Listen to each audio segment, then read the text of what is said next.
El entierro prematuro. Edgar Allan Poe. Hay ciertos temas de interés absorbente, pero demasiado horribles para ser objeto de una obra de ficción. El buen escritor romántico debe evitarlos si no quiere ofender o ser desagradable.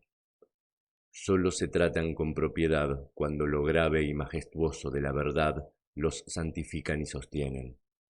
Nos estremecemos, por ejemplo, con el más intenso dolor agradable ante los relatos del paso del Beresina, del terremoto de Lisboa, de la peste de Londres y de la matanza de San Bartolomé, o de la muerte por asfixia de los 123 prisioneros en el agujero negro de Calcuta. Pero en estos relatos lo excitante es el hecho, la realidad, la historia. Como ficciones, nos parecerían sencillamente abominables. He mencionado algunas de las más destacadas y augustas calamidades que registra la historia, pero en ellas el alcance, no menos que el carácter de la calamidad, es lo que impresiona tan vivamente la imaginación. No necesito recordar al lector que del largo y horrible catálogo de miserias humanas podría haber escogido muchos ejemplos individuales más llenos de sufrimiento esencial que cualquiera de esos inmensos desastres generales. La verdadera desdicha, la aflicción última, en realidad es particular, no difusa. Demos gracias a Dios misericordioso que los horrorosos extremos de agonía los sufra el hombre individualmente y nunca en masa. Ser enterrado vivo es, sin ningún género de duda, el más terrorífico extremo que jamás haya caído en suerte a un simple mortal, que le ha caído en suerte con frecuencia, con mucha frecuencia. Nadie con capacidad de juicio lo negará. Los límites que separan la vida de la muerte son, en el mejor de los casos, borrosos e indefinidos. ¿Quién podría decir dónde termina uno y dónde empieza el otro? Sabemos que hay enfermedades en las que se produce un cese total de las funciones aparentes de la vida y, sin embargo, ese cese no es más que una suspensión, para llamarle por su nombre. Hay solo pausas temporales en el incomprensible mecanismo. Transcurrido cierto período, algún misterioso principio oculto pone de nuevo en movimiento los mágicos piñones y las ruedas fantásticas. La cuerda de plata no quedó suelta para siempre, ni irreparablemente roto el vaso de oro. Pero, entre tanto, ¿dónde estaba el alma? Sin embargo, aparte de la inevitable conclusión a priori que tales causas deben producir tales efectos, que los bien conocidos casos de vida en suspenso, una y otra vez, provocan inevitablemente entierros prematuros. Aparte de esta consideración, tenemos el testimonio directo de la experiencia médica y del vulgo que prueba que en realidad tienen lugar un gran número de estos entierros. Yo podría referir ahora mismo, si fuera necesario, 100 ejemplos bien probados, uno de características muy asombrosas y cuyas circunstancias igual quedan aún vivas en la memoria de alguno de mis lectores. Ocurrió no hace mucho en la vecina ciudad de Baltimore, donde causó una conmoción penosa, intensa y muy extendida. La esposa de uno de los más respetables ciudadanos, abogado eminente y miembro del Congreso, fue atacada por una repentina e inexplicable enfermedad que burló el ingenio de los médicos. Después de padecer mucho murió, o se supone que murió. Nadie sospechó, y en realidad no había motivos para hacerlo, que no estaba verdaderamente muerta. Presentaba todas las apariencias comunes de la muerte. El rostro tenía el habitual contorno contraído y sumido. Los labios mostraban la habitual palidez marmórea. Los ojos no tenían brillo. Faltaba el calor. Cesaron las pulsaciones. Durante 3 días el cuerpo estuvo sin enterrar y en ese tiempo adquirió una rigidez pétrea. Resumiendo, se adelantó el funeral por el rápido avance de lo que se supuso era descomposición. La dama fue depositada en la cripta familiar, que permaneció cerrada durante los 3 años siguientes. Al expirar ese plazo, se abrió para recibir un sarcófago, pero ¡ay, qué terrible choque esperaba el marido cuando abrió personalmente la puerta! Al empujar los portones, un objeto vestido de blanco cayó rechinando en sus brazos. Era el esqueleto de su mujer con la mortaja puesta. Una cuidadosa investigación mostró la evidencia que ella había revivido a los 2 días de ser sepultada, que sus luchas dentro del ataúd habían provocado la caída de éste desde una repisa o nicho al suelo, y al romperse el féretro pudo salir de él. Apareció vacía una lámpara que accidentalmente se había dejado llena de aceite dentro de la tumba. Puede, no obstante, haberse consumido por evaporación. En los peldaños superiores de la escalera que descendía a la espantosa cripta había un trozo de ataúd con el cual, al parecer, la mujer había intentado llamar la atención golpeando la puerta de hierro.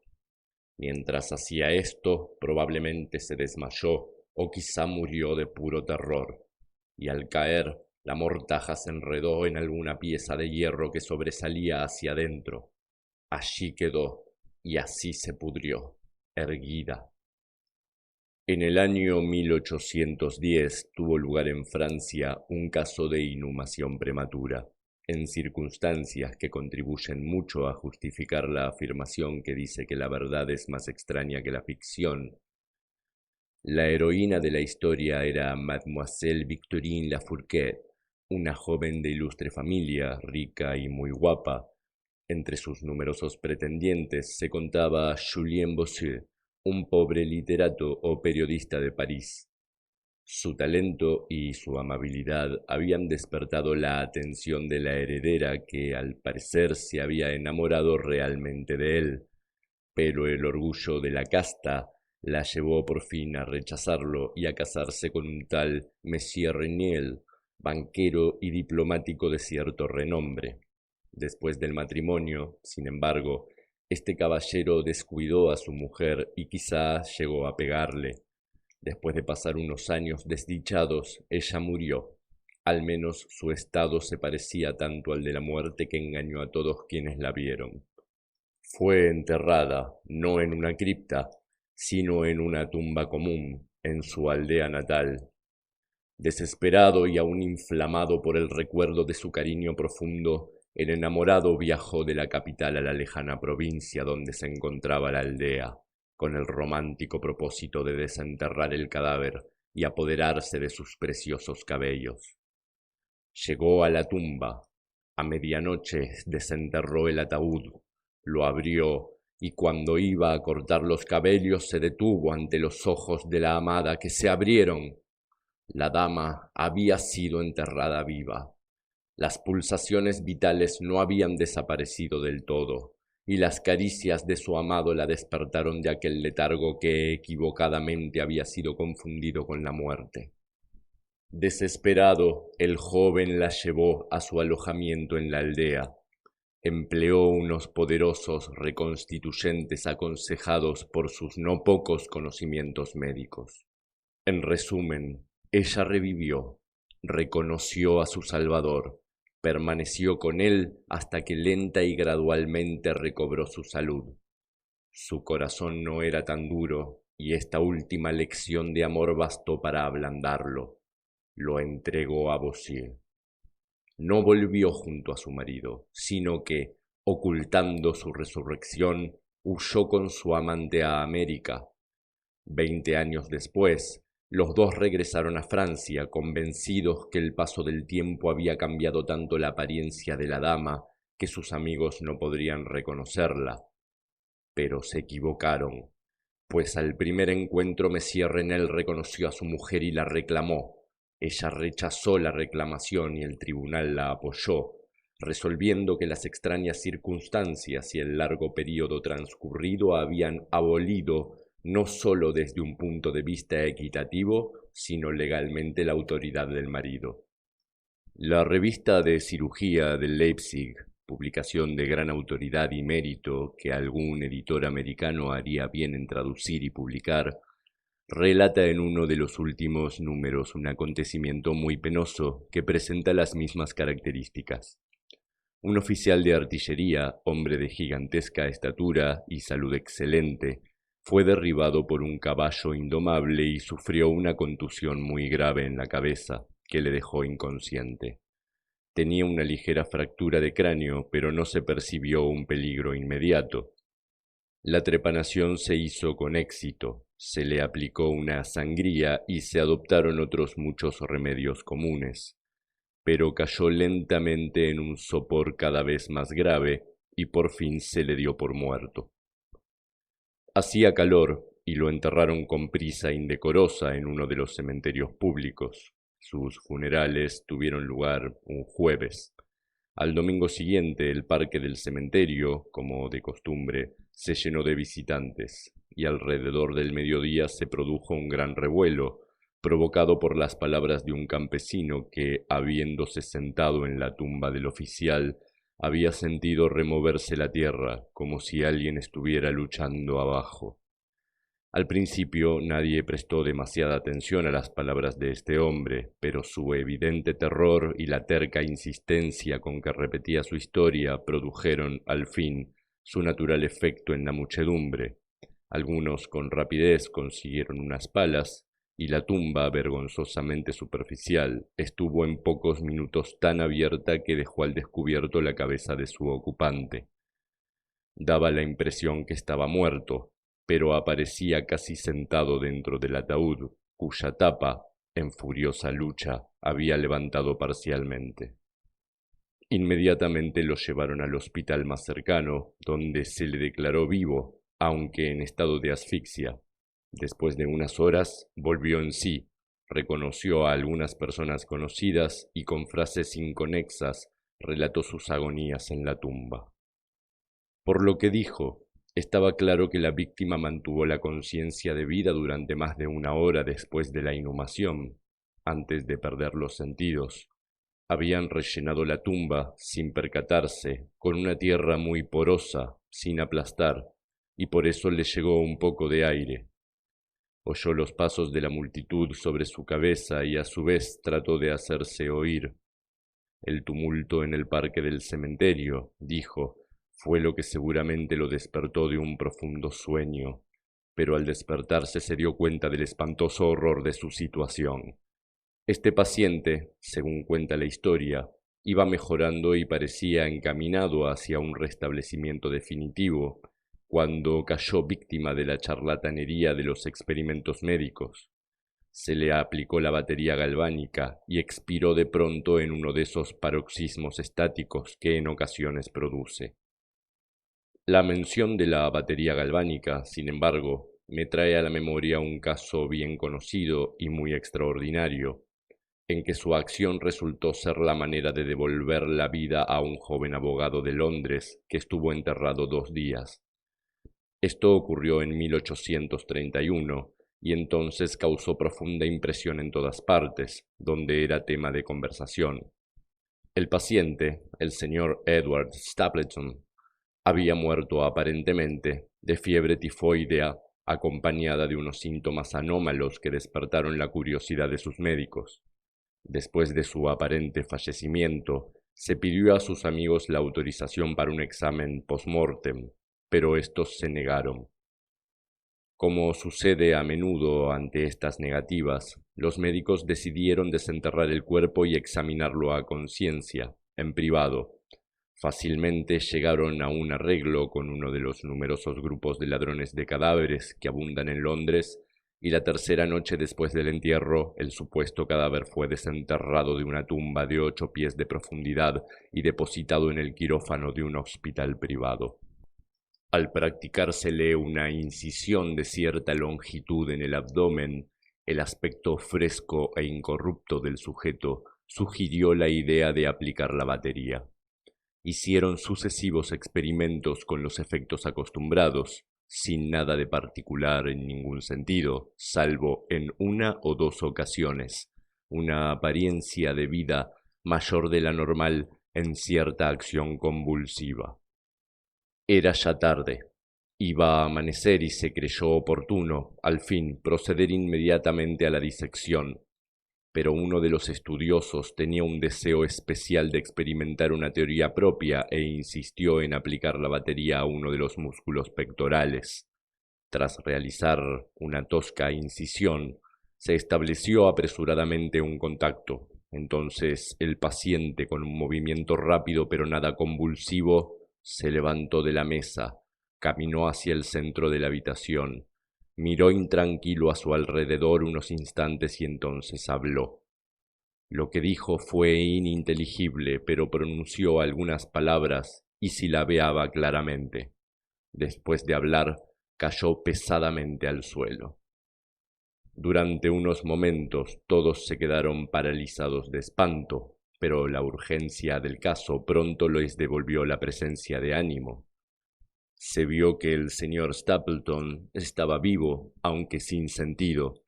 Después de administrarle éter, volvió en sí y rápidamente recobró la salud, retornando a la sociedad de sus amigos, a quienes, sin embargo, se les ocultó toda noticia sobre la resurrección hasta que ya no se temía una recaída.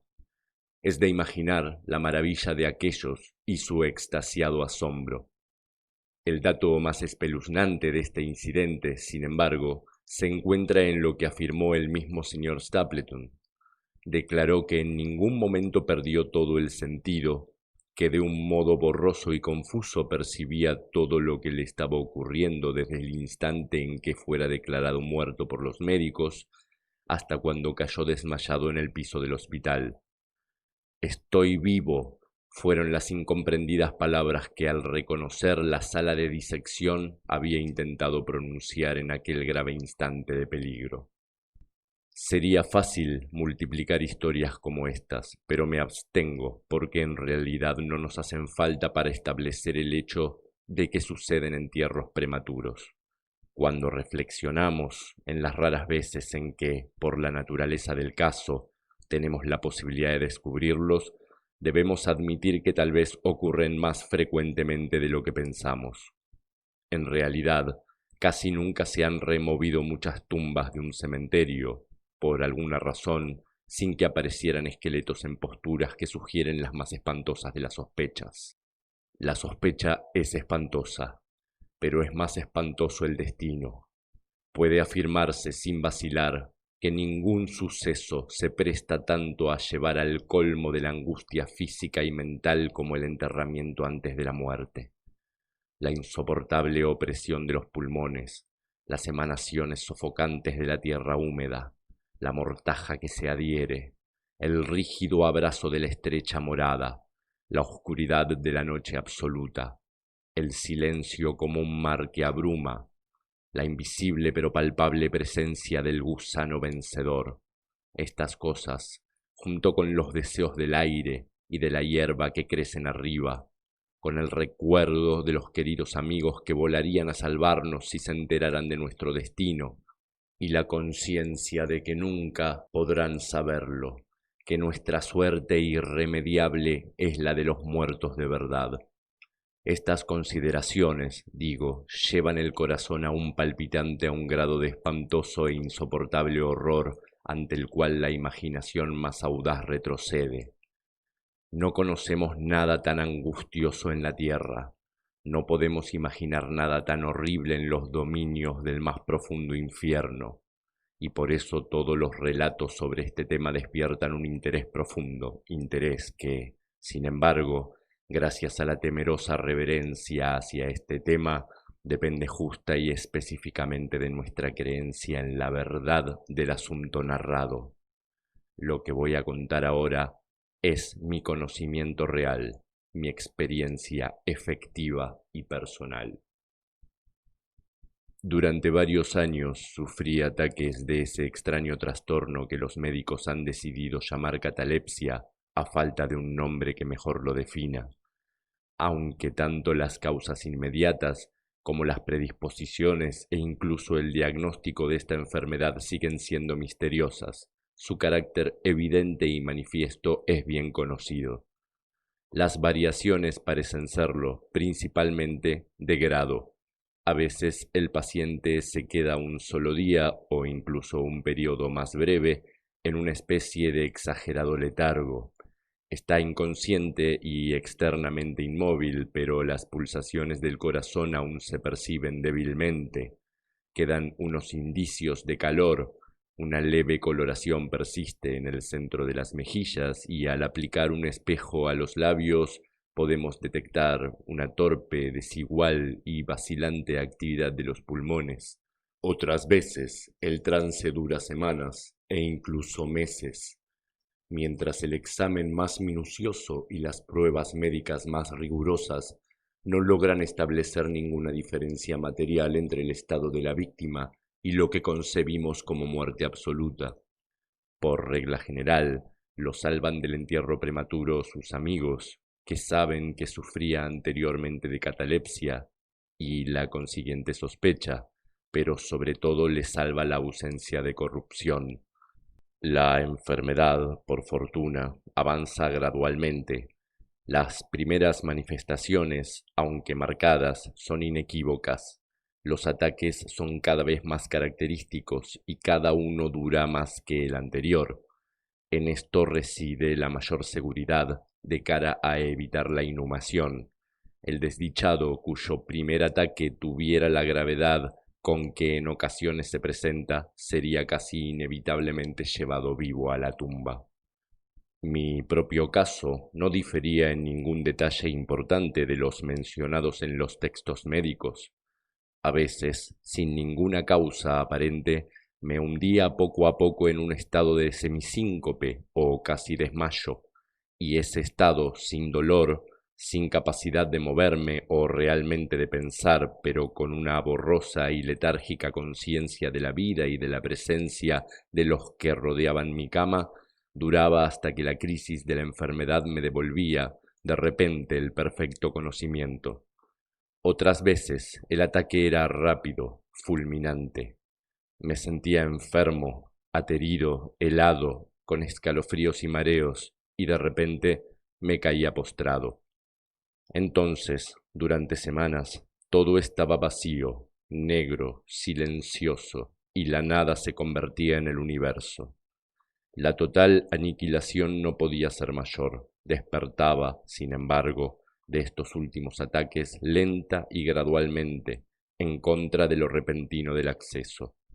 Así como amanece el día para el mendigo que vaga por las calles en la larga y desolada noche de invierno, sin amigos ni casa, así lenta, cansada, alegre volvía a mí la luz del alma.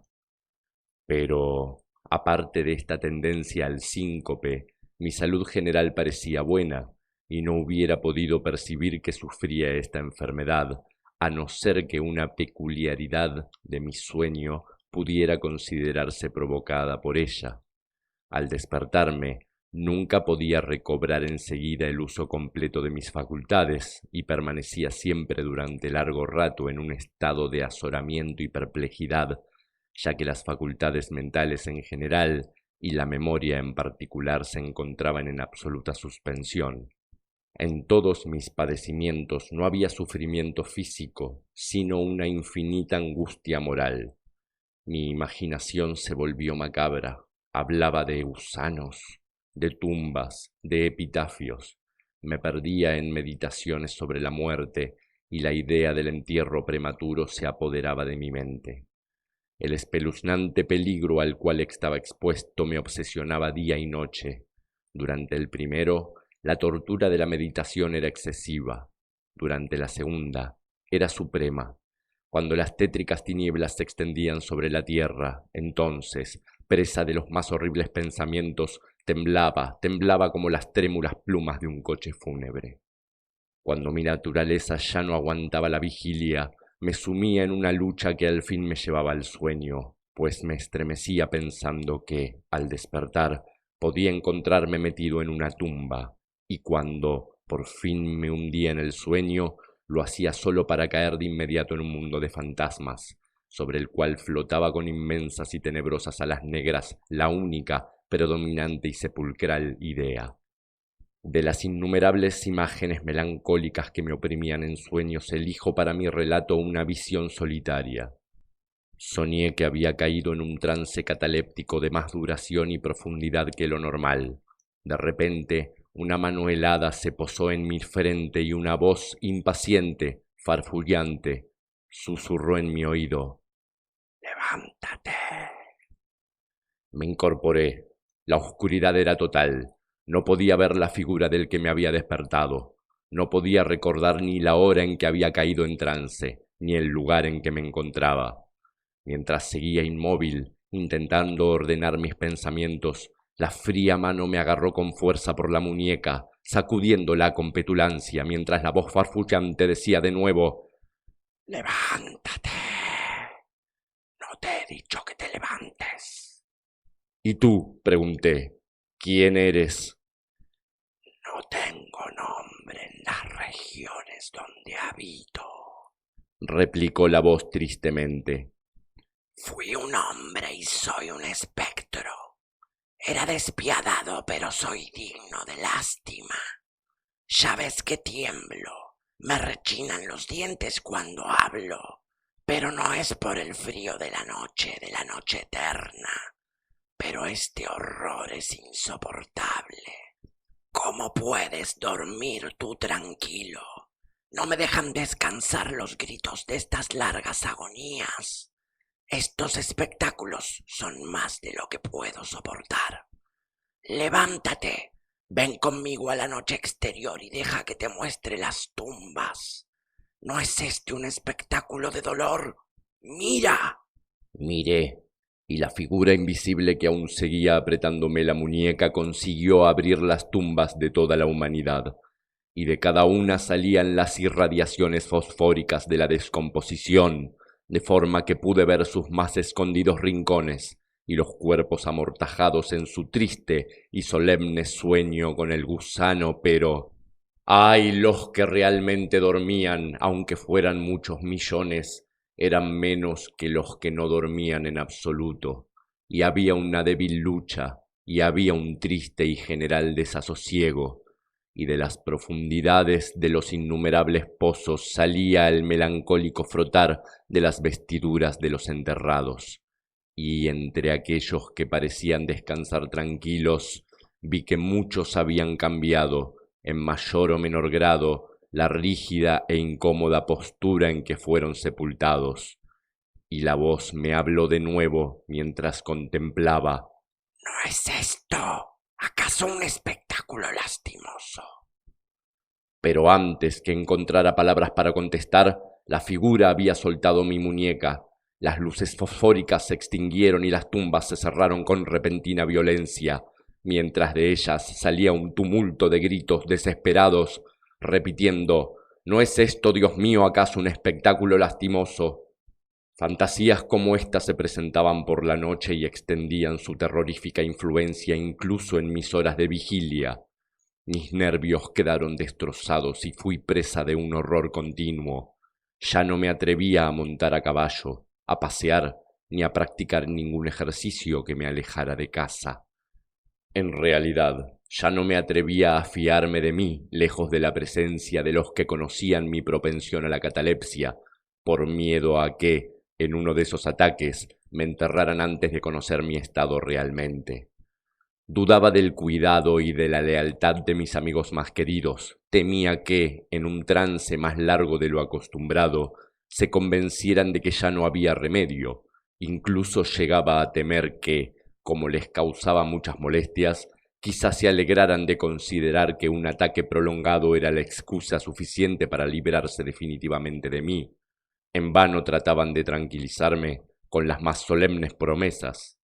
Les exigía, con los juramentos más sagrados, que en ninguna circunstancia me enterraran hasta que la descomposición estuviera tan avanzada que impidiese la conservación, y aún así mis terrores mortales no hacían caso de razón alguna, no aceptaban ningún consuelo.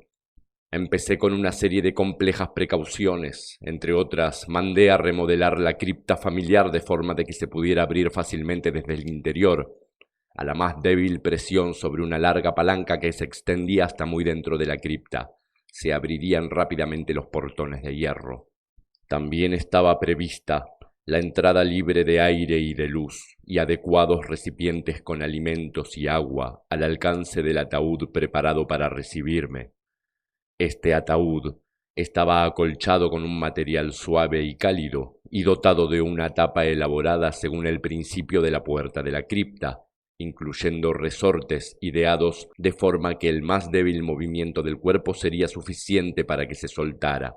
Aparte de esto, del techo de la tumba colgaba una gran campana, cuya soga pasaría, estaba previsto, por un agujero en el ataúd y estaría atada a una mano del cadáver. Pero ¡ay! ¿De qué sirve la precaución contra el destino del hombre?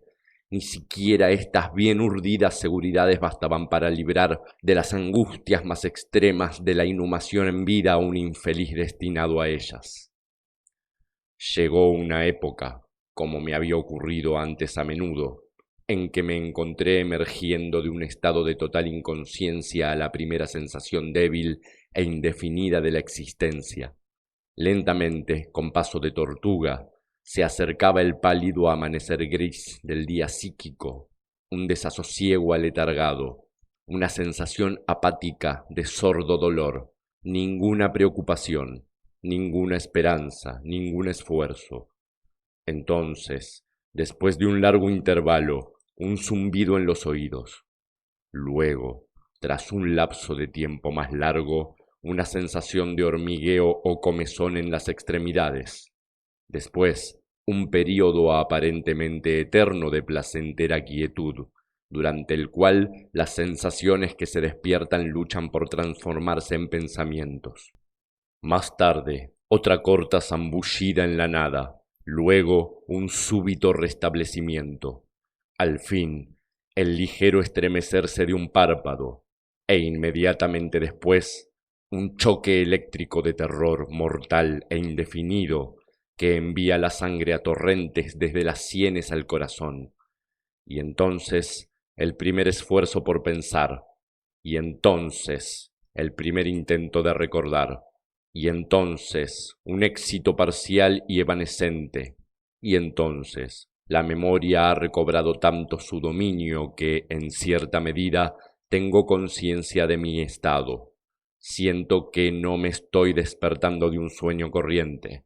Recuerdo que he sufrido de catalepsia, y entonces, por fin, como si fuera la embestida de un océano, el único peligro horrendo, la única idea espectral y siempre presente, abruma mi espíritu estremecido. Unos minutos después que esta fantasía se apoderase de mí, me quedé inmóvil. ¿Y por qué? No podía reunir valor para moverme. No me atrevía a hacer el esfuerzo que desvelara mi destino. Sin embargo, algo en mi corazón me susurraba que era seguro. La desesperación, tal como ninguna otra clase de desdicha produce, solo la desesperación me empujó, después de una profunda duda, a abrir mis pesados párpados. Los levanté. Estaba oscuro, todo oscuro. Sabía que el ataque había terminado. Sabía que la situación crítica de mi trastorno había pasado. Sabía que había recuperado el uso de mis facultades visuales y sin embargo todo estaba oscuro.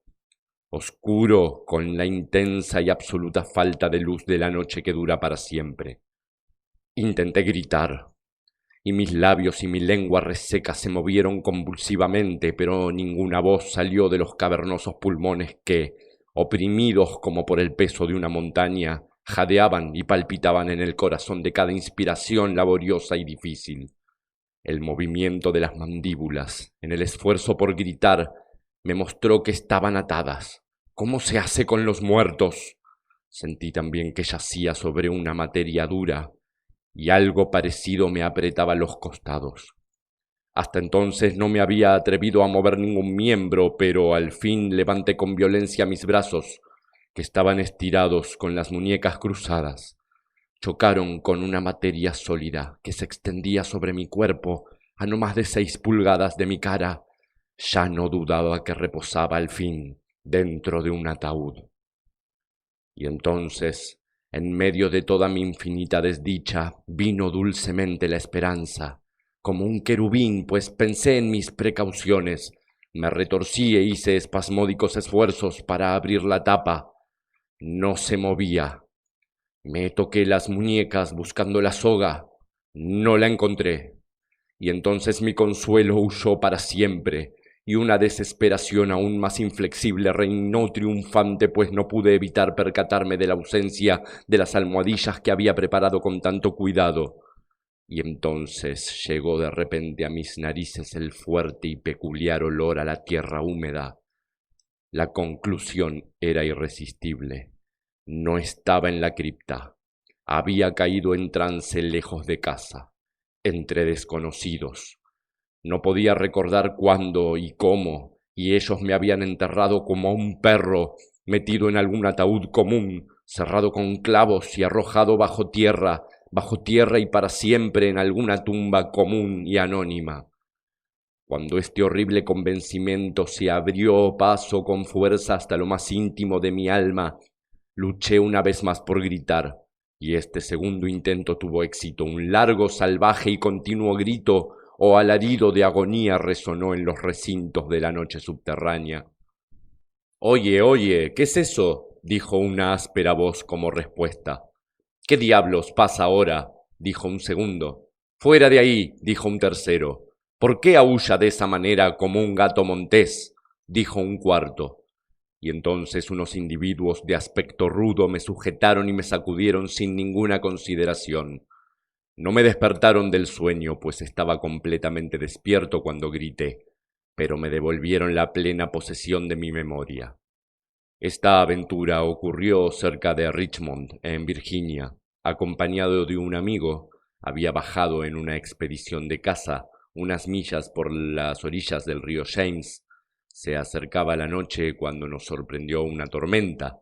La cabina de una pequeña chalupa anclada en la corriente y cargada de tierra vegetal nos ofreció el único refugio asequible. Le sacamos el mayor provecho posible y pasamos la noche a bordo. Me dormí en una de las dos literas. No hace falta describir las literas de una chalupa de 60 o 70 toneladas. La que yo ocupaba no tenía ropa de cama, tenía una anchura de 18 pulgadas. La distancia entre el fondo y la cubierta era exactamente la misma. Me resultó muy difícil meterme en ella, sin embargo, dormí profundamente y toda mi visión, pues no era un sueño ni una pesadilla, surgió naturalmente de las circunstancias de mi postura, de la tendencia habitual de mis pensamientos y de la dificultad que ya he mencionado de concentrar mis sentidos y sobre todo de recobrar la memoria durante largo rato después de despertarme. Los hombres que me sacudieron eran los tripulantes de la chalupa y algunos jornaleros contratados para descargarla. De la misma carga procedía el olor a tierra. La venda en torno a las mandíbulas era un pañuelo de seda, con el que me había atado la cabeza a falta de gorro de dormir. Las torturas que soporté, sin embargo, fueron indudablemente iguales en aquel momento a las de la verdadera sepultura.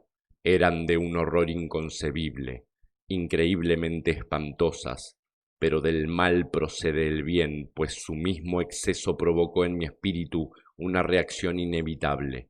Mi alma adquirió temple, vigor. Salí fuera. Hice ejercicios duros, respiré aire puro, pensé en más cosas que en la muerte.